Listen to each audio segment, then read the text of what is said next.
Bill Lockwood is here. My friend Bill, one of the smartest white men on this side of heaven. I got to ask Bill, what is that?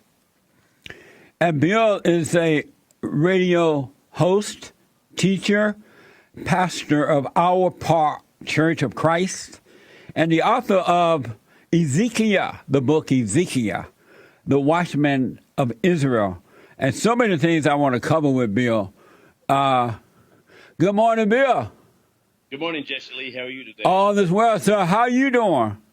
Very good. Good to be with you. Thank you, man. A lot of stuff happening in America today, right? Seems kind of crazy, isn't it? It's just so much rolling down the pike now. Yeah.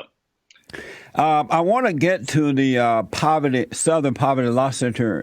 That's falling apart too. But first, I want to ask your impression about the Mueller report.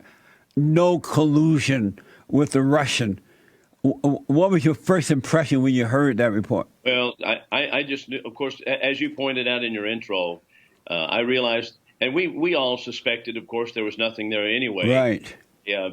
But not only that, but at this point, I am interested in investigating the other side, not because we want to play tit for tat, not because we want to play Republican versus Democrat, but because whoever initiated this and whatever the causes were that brought this about, this was a deep state effort to take down a sitting president. And people need to realize that. That's exactly what was going on.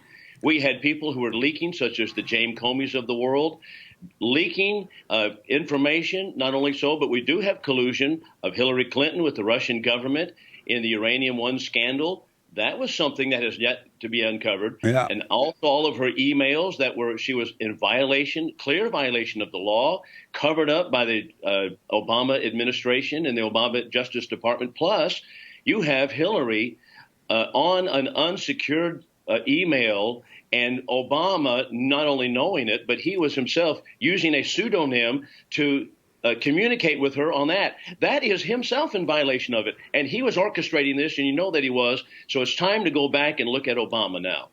Why is it that the Republicans don't go strongly after the Democrats when it's proven that they have done illegal things, that they are wrong, but they don't go to jail, they're not punished, they're not put off committees, and or they're just like this woman, Omar, who went after the Jews. She's still on committees. Nothing happens. Why is the Republicans so weak toward these people? Why are they so weak? Boy, that's a good question. You know what? They've been weak as long as I can remember all of my life. They've been just this way. They always want to play just for they just want to play a light game, but the Democrats are playing for blood, and that's the way it has always been. I just think that they're weak because they're not standing on truth, and they're not really recognizing the danger, the extreme danger that the Democrats are putting us in by driving us toward a socialistic, communistic-style government. Yeah. And they're not necessarily – and besides that, many Republicans are on board with that as far as big government is concerned. We basically have a fascist government now in which the government is a co-owner of all businesses and all properties. I mean, they're right in there. We basically have a fascist government. They are co-owners. But and I think Republicans are responsible for it. But the end result of that is communism, and too many Republicans are right there on board with it. Is it possible that a majority of the Republicans are no different than the Democrats? Their ideas are the same. They agree on the same. They just pretend to be Republicans? I believe that's right. I disagree, for example, just as an illustration, I disagree with the entire welfare system because it is wrong. Yes. It's immoral. It is stealing from some and giving to the other. Republicans simply want to lessen the theft and make it a lesser crime than it is. But once you have admitted the principle, then you're gone. And that's exactly what Republicans have done. They want to simply lessen how much money is taken from one class. Just, for example, also the graduated income tax. That's the brainchild of Karl Marx. We have had that in this country since the time of Woodrow Wilson, and Republicans are not strong enough, apparently, to stand up and say, this is a wrong system. It's a communistic system. It's wrong-headed. It's immoral, and we need to stop it. But, they're just not strong enough to do it. I've noticed that the president, the Great White Hope, is admitted that he is for America. He's a nationalist. But the fight is not only from the Democrats. It is coming from the Republicans as well. They are against the president as much as the Democrats are in putting America first. Yeah, that's right. I mean, there are many Republicans who are exactly the same way. And this kind of goes back to a statement I'm going to make here, and that is that I believe that Democrats actually hate America. And I know a lot of Democrats are going to fall out on that. But what is America? America is an ideal. Yeah. It is a concept of limited government, liberty under limited law. They don't like it. They don't prefer it. They don't want it. They don't want a free market between the states. They don't want states to be able to manage their own businesses. And they haven't done that since the time of Woodrow Wilson and FDR. And that's what America is. Democrats hate that, and many Republicans do also. They want a centralized, powerful government from Washington, D.C. to manage the affairs of everybody's lives, just as they do yours and mine. Yeah.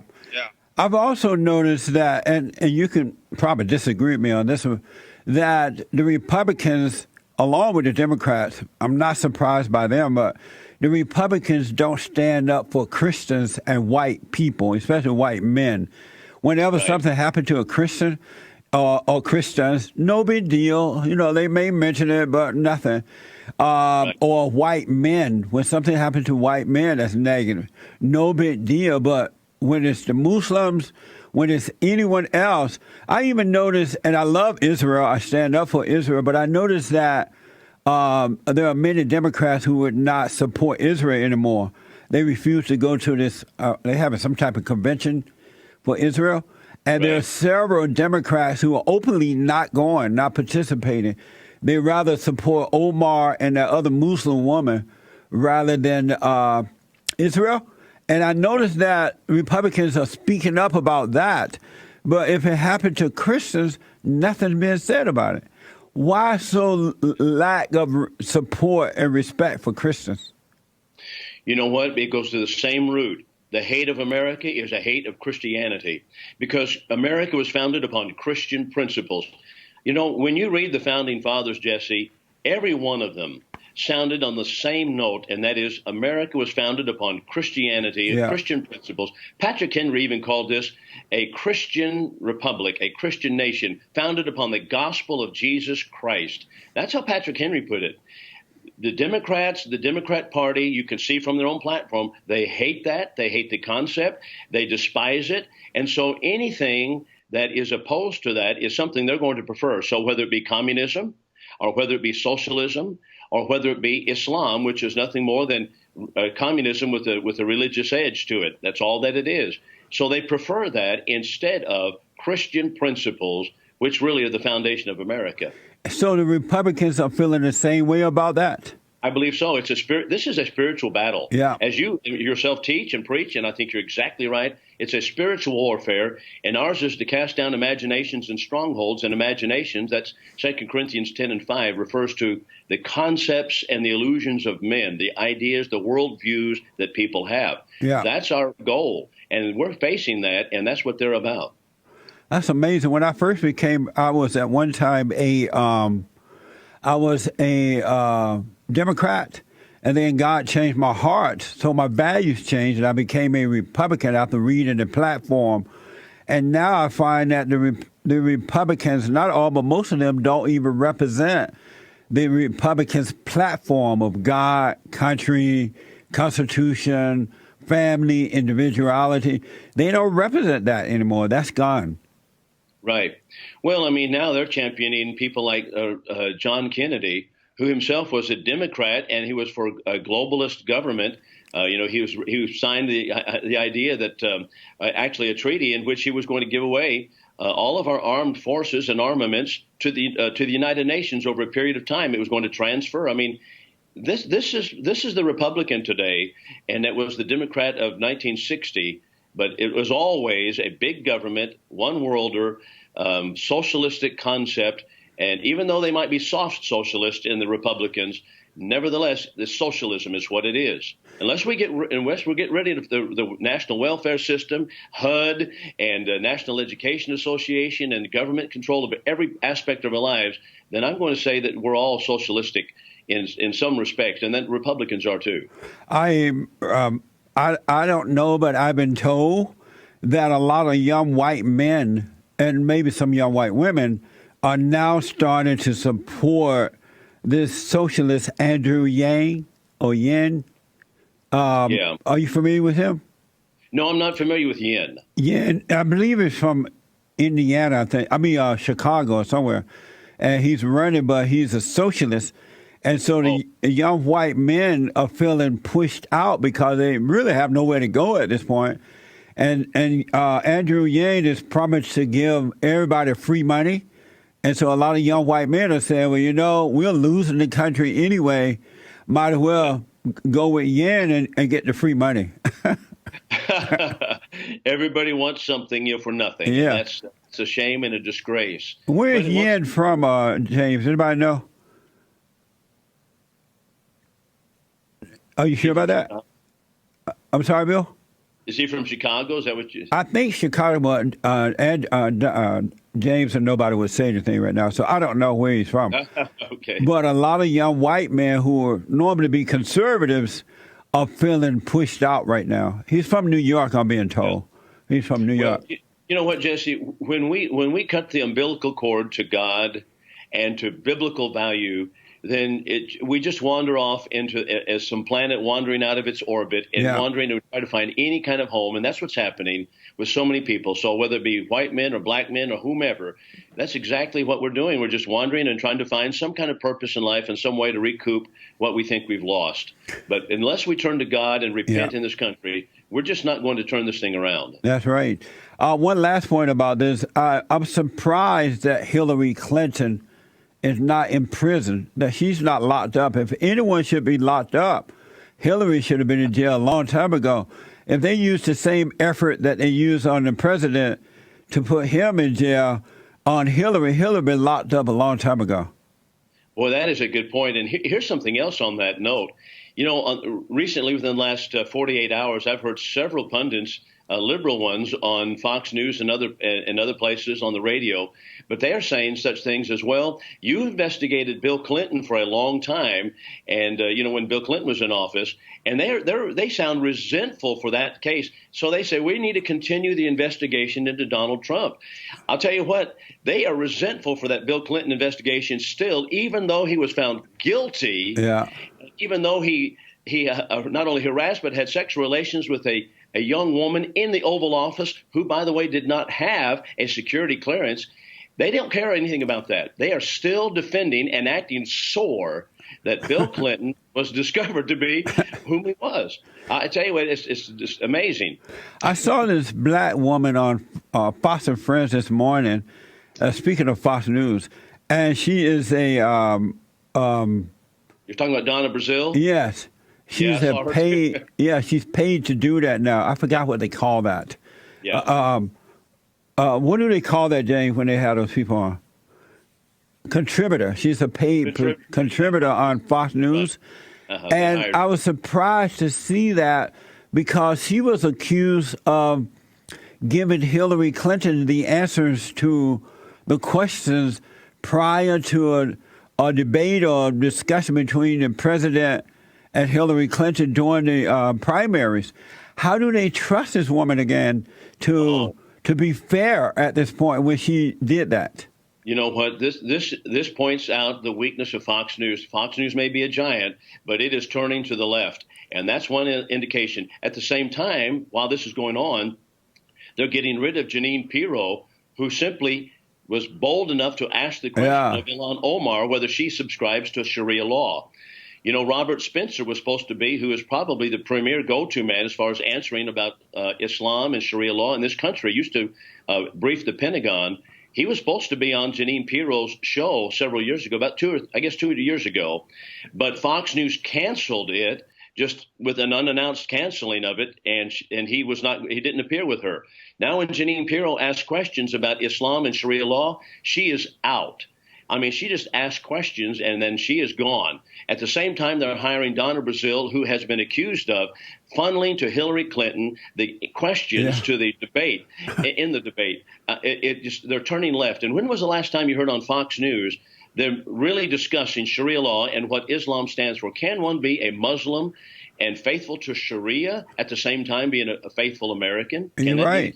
I'm telling you, I was surprised this morning with that woman, Brazil, and she was, Donna Brazil, and she was like still bringing up the old thing about Bill Clinton, comparing that to That's right. President Trump. I was stunned. And you're right about Sharia law. How come the men and women of this country who are supposed to be Christians don't understand that supporting Islam in America, allowing these people to be a part of our government, is not good, because these people have been taught since birth that Christians and Jews are infidels worthy of death. And why are they allowing these people to come into our country and pretend to be our friend? And now they're defending these people. Don't they know at some point when Islam take over, they're going to take us out? They're not our friends. No, you know what? Many people that are so-called Christians are not taking their cues or even their lessons from the Bible. They're taking their lessons from the mainstream media and the culture. And the culture wants to define what is Christianity and how it should behave. And you know what? We have a nation, and the nation has certain laws, and we should guard against those who would intrude against it and try to overthrow the government. And that's exactly what Islam and Sharia law at least does. Yeah. You go back to Muhammad, who is the perfect Muslim according to Islam. Muhammad, there was not one single person standing in the whole peninsula of Arabia when that man died who disagreed with the man. Now, that is not explained on the basis of freedom. Amazing. It's explained on the basis of power and the edge of the sword. That's the only way it's explained. That's how Muslims or Islam progresses. And if people don't understand that, it's simply because they turned a blind eye to it because of political correctness. Over in in Europe, for example, they have taken over Europe, and now the white people over there, the ones who founded Europe, if they speak up about it, if they say anything, they end up in jail.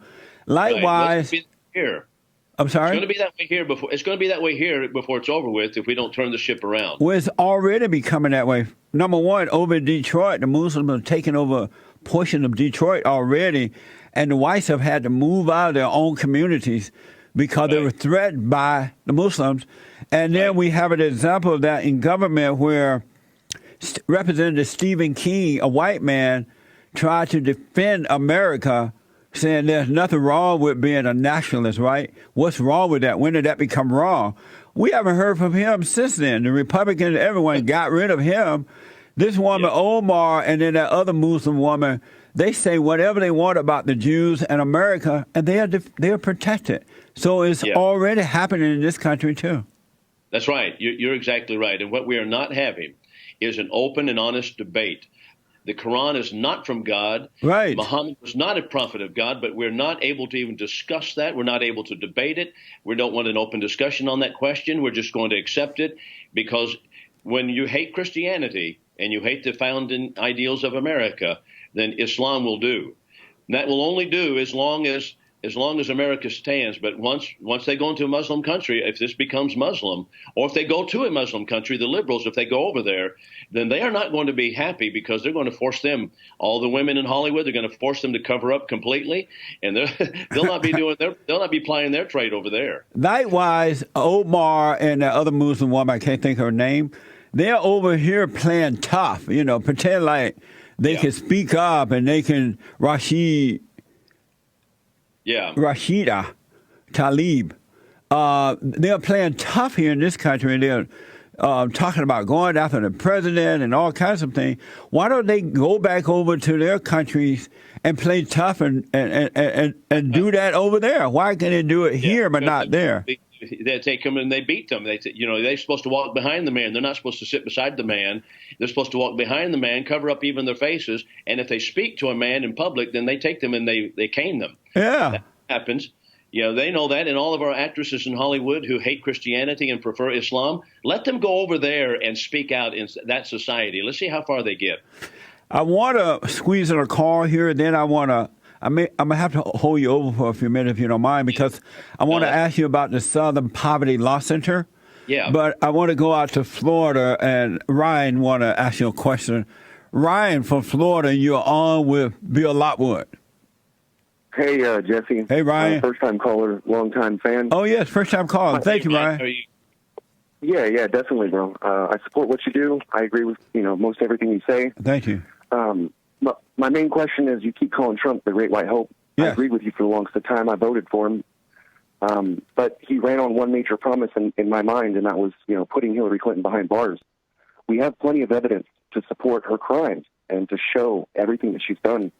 What do you think the reason is that she's not already behind bars? Bill? Well, first of all, I believe that we do have a deep state, and it is absolutely has a life of its own, and it moves. And I think that has hamstrung Trump completely. I believe that. I believe that he's not. I mean, just as an illustration, in the military, they still have the ideals that Obama set forward regarding transgenders in the military. Well, Trump was against that. He was not able to change that over because they're moving on their own initiative, on their own momentum, without taking direction from the central executive. And the deep state is a real thing, and I don't think that he is powerful enough to overcome it, really. And look how they're fighting against the president to prevent him from putting up the wall. Thank you, Ryan, for putting up the wall. This man is fighting day one to put the wall up around the borders. Paul Ryan and all those guys, along with the Democrats, the Never Trumpers, the liberal media, they all have been against him from day one. And Right. He hasn't given up on that yet, but I don't think America really understands the depths of what this president is fighting against. I think you're exactly right, Jesse. I don't believe that the American people really understand at all. I mean, they think that it's just a Democrat-Republican thing that is, argue back and forth about it.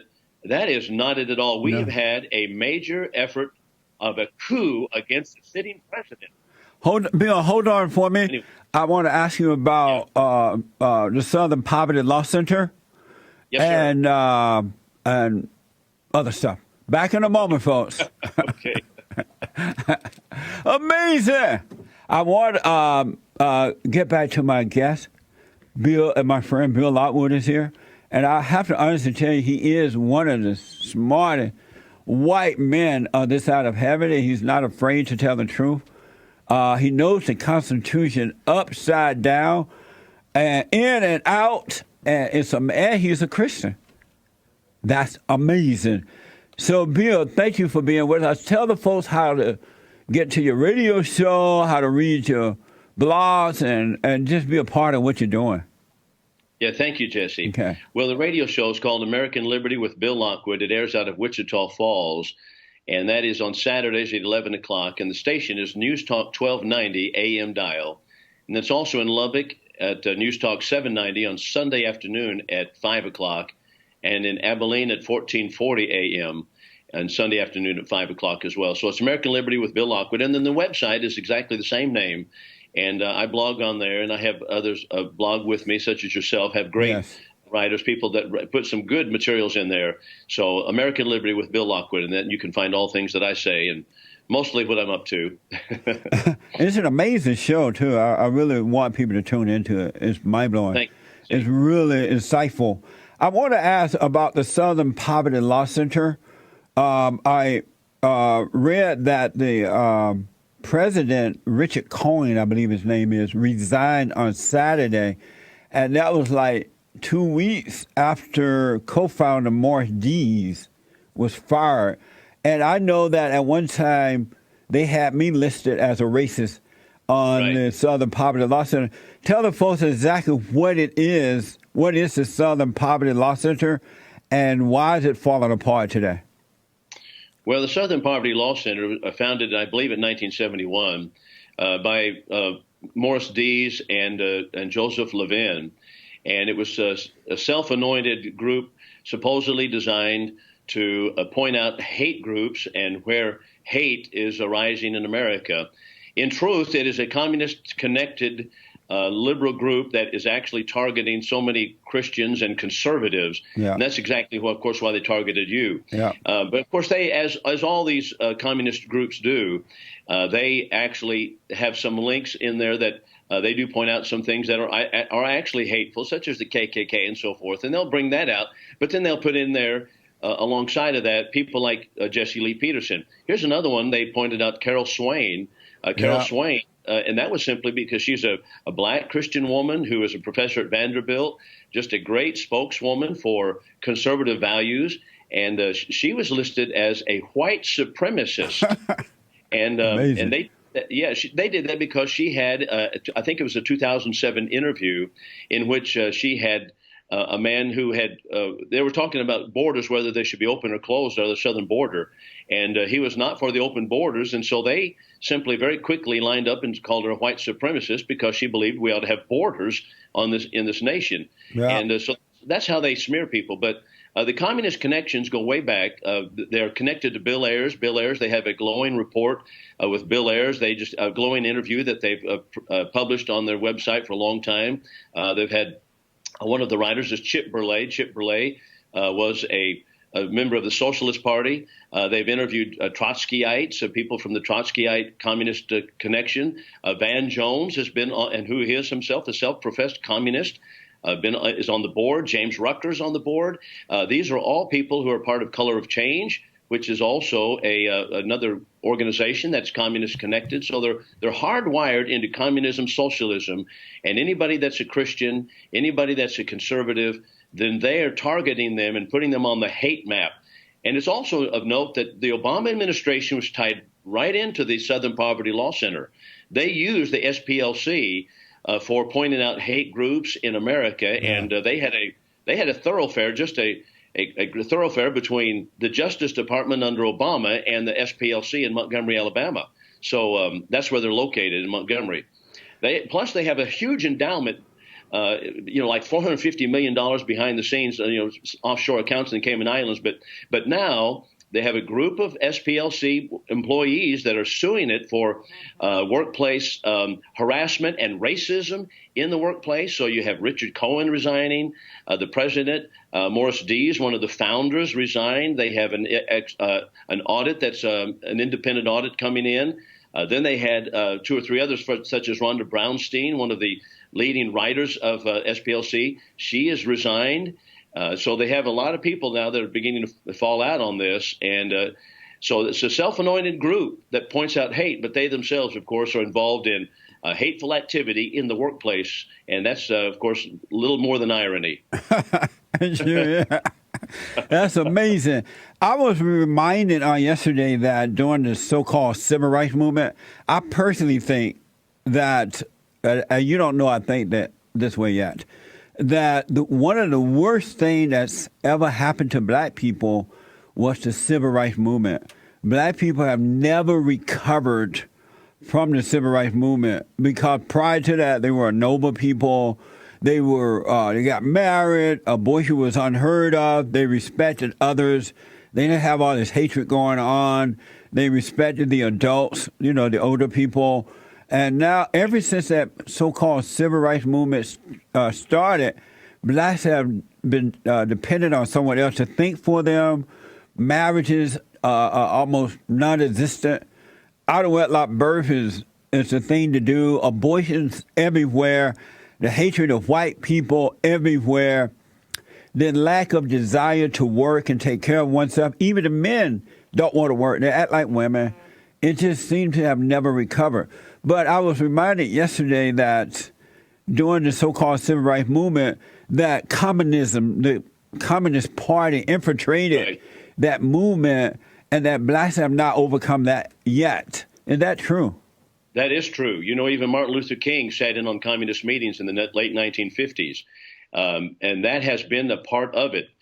Communism has always desired to split America apart along racial lines, and the blacks, as well as, at this point, the Hispanics, they have been the target of all communistic movements, Jesse, and that's exactly how they have maneuvered and operated through some of these organizations. And so whether wittingly or unwittingly, That's exactly what's happened, and we have divided up America along racial lines, and that was the communist goal from the beginning. But that's what they said they were going to do. That's what they did do, and the evidence is clear in history. Well, it explains then it's not the slavery mentality that black people, that's holding black people back, and it's not the so-called racism thing that's holding them back, which doesn't exist, but it's the communist mentality, because I noticed that even in my own family members, there are many of them who have a socialist, communist mentality. They feel that somebody owes them something. They are addicted to welfare and government handouts. And so whenever the black politicians or the liberal whites want to run for office or some sort of power, they bring up slavery, they bring up free stuff. We're going to give you affirmative action. We're going to give you reparations. The black people don't seem to be ashamed of that. They just walk lock, step, and barrel with that. They seem to. Right. So that started back then during the Martin Luther King deal. That's correct. That is exactly right. The communists were involved in his movement, and they were not only so, but Lyndon Johnson, even with all the social welfare business, he even said very plainly and boldly, says, "I'll have the blacks all voting a Democrat the rest of their lives," and he was exactly right. But that's how they did it. They just drove in that wedge. Well, I knew that the civil rights leaders, so-called civil rights leaders of that movement, they were for Lyndon B. Johnson giving free welfare to the blacks, because I remember Martin Luther King. I was young, but I was shocked when I saw the signing of that bill. And Martin Luther King Jr. and all of them were standing with him for welfare. And that threw me off, that they would support that. And so it's explained now why black people have that communist mentality. That's exactly right, and that's exactly the communist goal from the inception of communism. That's the way they got their foot in the door in America. And anti-communists in Congress and independent of Congress writers for decades have been pointing out that was the case, and that's how King got it rolled up in it, but because it was, they took charge of the racial problems in America, and so we have, we didn't have a peaceable situation, did we? That's Wasn't right. nothing peaceable about it. Yeah. Now, that's not to say that there have not been people who have felt one way or the other, or that wrongs were not done to people. But nevertheless, here's something else, too. It should not have been done at a federal level. The fact that it went to a federal level instead of a state level for these types of situations and the rights, the civil rights, the fact that it went to a federal level changed the entire country. It wasn't done at a state level. And that was something that conservatives were worried about from the very beginning, because it was not constitutional to take it to a federal level. But that's what we did. And who's going to say, oh, we can't do this, because all of a sudden the left would paint you as anti-black, anti-minority. Amazing. I'm blown away right now. And so so Martin Luther King Jr. wasn't all that he was cracked up to be, because I understand why Jesse Jackson and that black old guy in the Democratic Party, who's supposed to be one of the leaders now, he looked like Elijah Cummings. Yeah, Elijah Cummings and all those people. While they're so liberal, because apparently Martin Luther King was that way too. It's just that he's dead, so we don't know what he would be doing today. But all of the so-called leaders of the black community, of the black civil rights movement, are stone liberals. And I noticed that whenever they run for office or anything, and we see the Democrats doing it today, they are promising all kind of free stuff, reparation, affirmative action, free money. We're going to give you free money. You don't have to do anything. That's right. They're promising free health care, free everything, because they know that that's what got black people going back then, and that's what's going to keep them now. That's correct.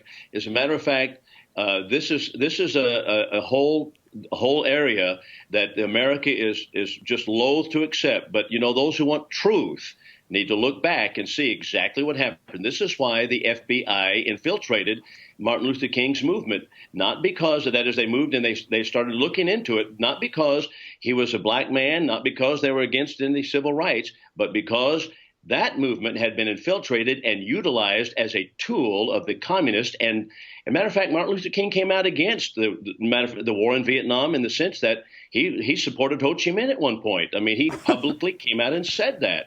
Well, where did he get those ideas? I mean, we had men over there dying, and Ho Chi Minh, the communist, I mean, he favored him at one point. So those kinds of statements were made by King, and but people they don't want to talk about that. All we have to do today, we covered up just like Congress covered it up. Said we're not going to open up the files on him. We're not going to talk about what the FBI discovered about King. We're just going to leave it buried and let the American people just preach it and teach it. So, that's exactly what happened. However, so Martin Luther King Jr. was a socialist and not a capitalist. Well, you know what? In my view, it was just like a John Kennedy. John Kennedy was a Democrat, pretty liberal for the time. Today, he's pretty mild. But that's the same way it is with King. I mean, he was kind of mild at the time compared to what we have with Elijah Cummings and Van Jones today. But those Van Joneses of the world, they claim King as theirs, and in one sense, they're right. Amazing. Yeah, that's why Elijah Cummings doesn't like people like you claiming King, because they say he was on our side. And well, he was, really. Apparently. Yeah. Well, they say you can judge the person by the company that they keep, and the company is bad. That's right. That's amazing. Yeah, King's picture was taken sitting in communistic meetings in the 1950s. He was warned against it. He refused the warnings by the FBI, and he continued with it. They sure did. So he was meeting with them in agreement? Apparently so. That is shocking. Yeah. And so right. It's no wonder the civil rights movement was so messed up. I wish it had never happened. I got to ask you one more question, Bill. I know I'm holding you over. Then I want to squeeze at least one more call for you. Okay. Do you need to go to the bathroom or anything? I'm holding you up. I'm not going to confess it if I do. I hope you're not having a coffee this morning. I did 2 cups. God. Jugs. Well, that's okay. No, I'm okay. So I got to ask. Also, I didn't know this. I absolutely did not know. And I still don't know if it's true or not. So I figure I'll ask the smartest white man on this side of heaven. Uh-oh. I've been wondering why are so many Jews in this country so liberal? Yeah. They're just so liberal. And I know I've heard that they've gone through a lot. And if they've gone through a lot, they know what suffering is. Why would they join a party, a Democratic Party that would be against them, rather than a conservative party? So I've been asking around, and I was told that the reason that most of them or many of them are liberals is because when, I guess back whenever, there was this whole Hitler thing happening, and a lot of them wanted to come to America, and the Republicans at that time did not want them to come to this country. Just like any other foreign person that would come to America, apparently the Republicans were fighting against the Jews coming to America, and the Democrats wanted them to come. And so when they came, they joined the Democrats because they allowed them to come, whereas the Republicans would not. Is that true? I don't know whether about the Republicans and Democrats after World War II, and that's why they became Democrats. I'm suspicious of that analysis because the Jewish population, reaching way back through the Middle Ages, Jesse, has been completely infidelic. And that is because they have rejected the Messiah, Jesus Christ, and they rejected the prophecies that pointed to Christ, and henceforth, thereafter, they took the prophecies of the Old Testament, they took all of the predictions of the Old Testament, and they reran them through a different ringer, and they tried to explain them away, and they became very infidelic in their views of the Bible. So through the Middle Ages, they were very infidelic. They might have a Jewish belief system in some respects, but as far as coming to God with the biblical view, the Old Testament view, absolutely not. Judaism has nothing to do really with the Old Testament. It has more to do with the Talmud, and that is a doctrine of man. It is completely filled with man's laws, no different than the Quran, except with a little different edge, obviously, to it. Muhammad himself had a Jew for a counselor, and that's where he got a lot of his ideas about at least how to manage. You can find in the Talmud the most ugly statements about Jesus Christ that have ever been written by any person. You can find them in the Talmud. They're all right there. And that's what they said about Christ. And so they became very infidelic. And that I think is explanatory as to what was going on with the Jewish population. They're not, that's how it is with the Talmud. Jewish Talmudism is what it is. It's not Old Testament Judaism. Amazing. And so I'm black and slow. What is infantile? Unbeliever, just unbeliever. Oh. Unbeliever, you reject Jesus Christ, and then you end up rejecting the God who sent him. And so that's why they became liberals in this country? That's why they're liberal throughout history. That's correct. It is correct. But then there are some Jews who believe in Jesus. Right. Now, of course, that would be different. They would have a different take on it. But many of them who do still want to claim their attachment to Judaism do not recognize that the New Testament erases Jewish-Gentile distinctions, and God's Jew is the Christian. So says Paul in Philippians chapter 3, verses 3 through 5. So says Paul in several other passages. God's Jew is the Christian. The church is the Israel of God. The Jewish people as a people have no standing before God any longer. That's amazing. And so do the liberal Jews get along with the conservative Jews? Not to my knowledge, they don't. I mean, there are many conservative Jews, and that's true, but not because they follow the Talmud. Judaism today is Talmudism, and the Talmud is not anything like you might believe. It has completely infidelic statements regarding Jesus Christ. Amazing. I could go on and on with these questions. Blasphemous. I mean, horrific blasphemous statements. That's right. And so are the Jews today, are they aware of all what you just said? Are they aware that happened? Well, many of them are. Yeah, they are. I mean, maybe some of them are not. But you know what? Those who follow the Talmud are. I mean, there are many books written about it by Jews talking about these very things. That's right. Amazing. So yes, was Jesus a Jew? Well, you know what? Today's Jew is not the Jew of the Bible. And so we need to note that. Today's Jew does not trace back to biblical Jews. There's not one Jew today can prove he was a Jew from the time of Jesus Christ, because all of the records were providentially destroyed when Rome destroyed Jerusalem in AD 70. The Jews of Jesus' day were biblical bloodline Jews. The Jews today cannot show that they're Jews. They only trace back to the Middle Kingdom, what is called the Khazar Kingdom of the Middle Ages, early Middle Ages. They're Khazar Jews, and they're not the same type of Jews. So, yes, Jesus was a Jew according to the Jewish bloodline at that time. But I have a manuscript written by a Jew by the name of Benjamin Freeman in about 1960, points out that Jesus was not a Jew in the sense that we know of Judaism today. And he just goes through all of this material. Is he still living? I doubt it. I don't know. Was he rejected when he lived and he spoke those things? Did they not like him, or did they like him? Oh, they didn't like him. I know they didn't like him. I mean, I didn't follow his life, but I mean, you know very well they didn't like him.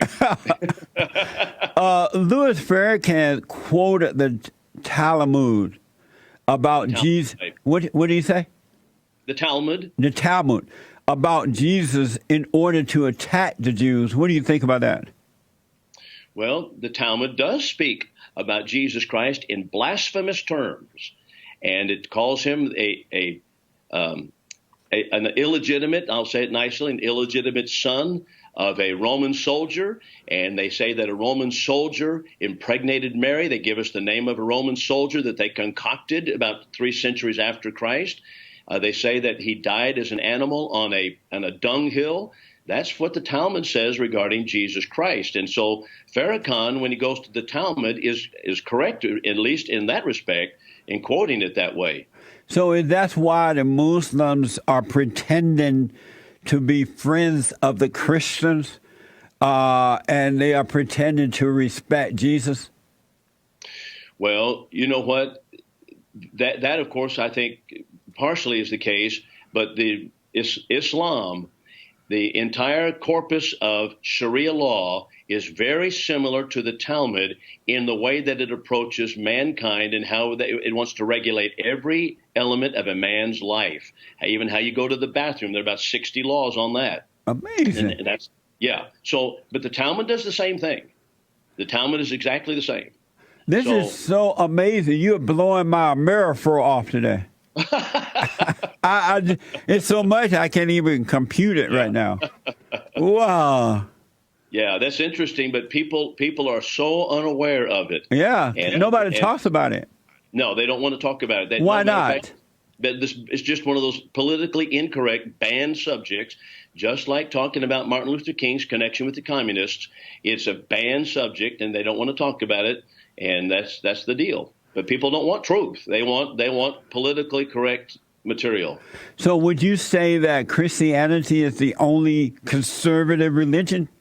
I do. Christianity, as a matter of fact, I never say Judeo-Christian ethic because it's Christian ethic.